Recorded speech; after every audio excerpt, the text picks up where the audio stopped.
Hey everyone, we're talking PvE today, and by the end of this video you'll have a much better idea of what Bless brings to the table in this category. If you're interested in what PvP will be like, check the description below, I have a great overview on that as well.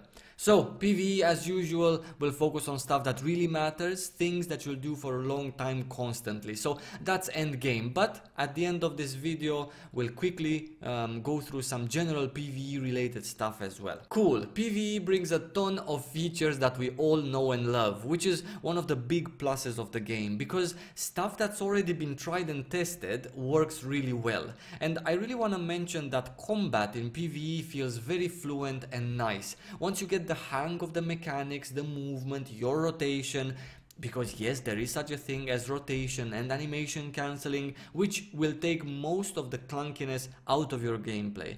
More on that in another video someday.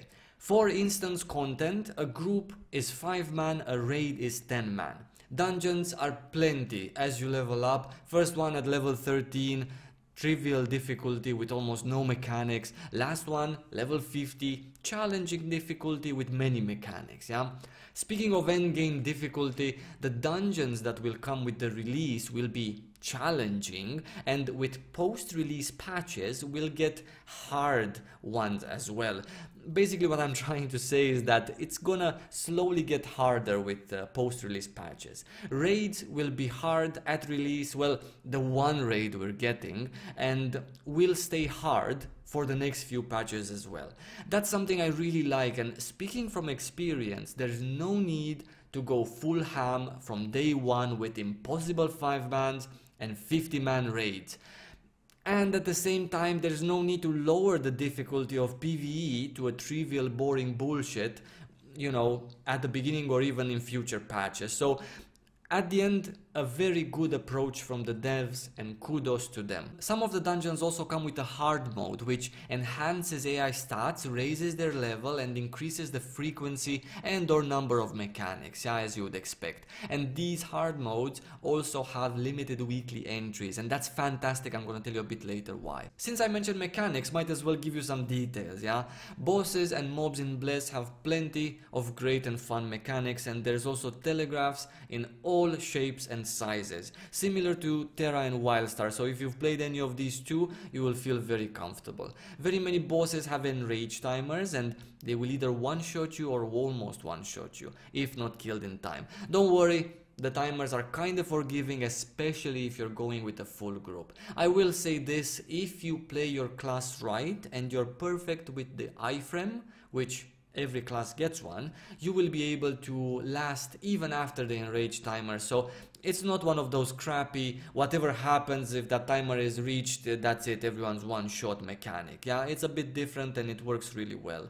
Later on, after release, I'm gonna make sure to show you in depth how all of these details work, yeah? Let me tell you more about Endgame Dungeons. With the Western release, we're gonna have 8 of them worth farming at level 50. 2 solo ones, 5 5-man ones, and 1 10-man raid.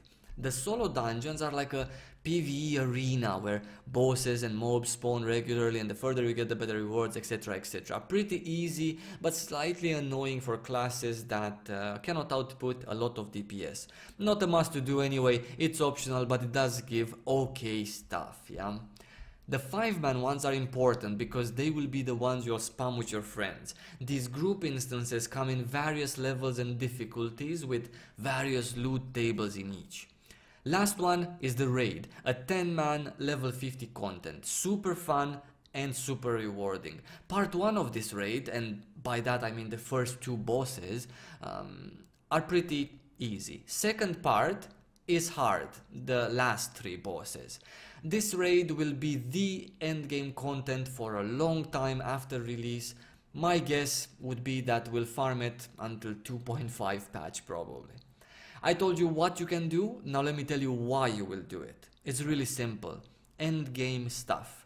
All these instances I mentioned before give you the bread and butter of endgame, which is gear and runes. Some give more, some give less. Some give gear, some give runes, some are hard, some are easy. You'll decide what and when to do it depending on your needs, yeah? At the end, let's talk about drops, and well, there's not a whole lot of them, and I kinda like it in a sadistic way. The game is almost perfectly balanced in between difficulty, loot, and number of entries. Reminds me very much of Hieron in its first 3 years, or even Terra at the beginning. Anyway, don't expect stuff from PvE to come easy. It won't. But, big but Brazilian but, even though it won't come easy, everything you need at endgame is available in-game and not in the cash shop, unlike other games we know. And by the way, let me just say, one of the most important things for me, min-maxing your stats, is going to take a pretty long time and a lot of dedication. That is awesome because I like games to be slightly grindy in the character development section, yeah? This is one of my top wishes and I actually got it. I was really happy when I realized that.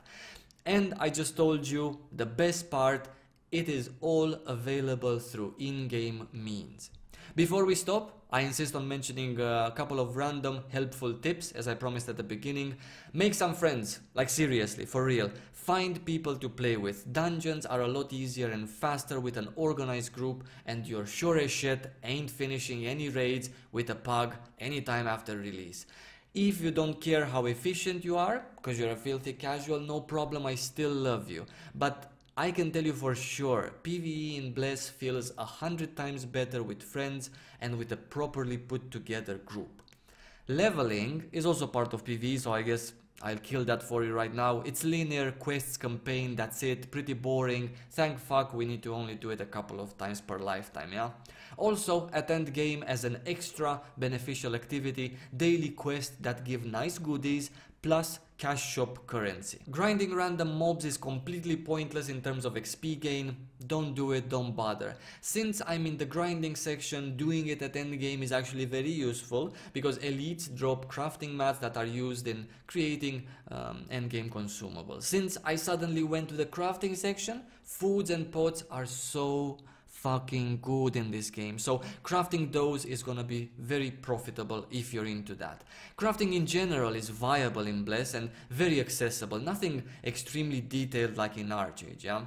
Lastly, I wanna give you the ingredients of quality PvE in this game, so you can round up your thoughts if it's something for you or not. 30% gear, 30% individual skill, 20% group cooperation, 20% group setup. As in, what classes fit best for that particular encounter.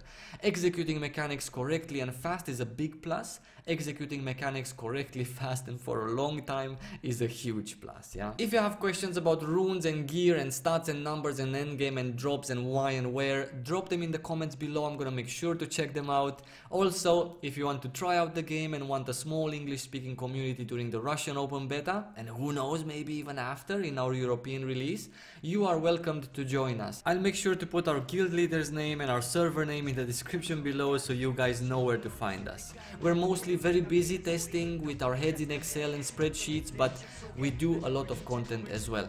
That's it. I love you guys. Peace.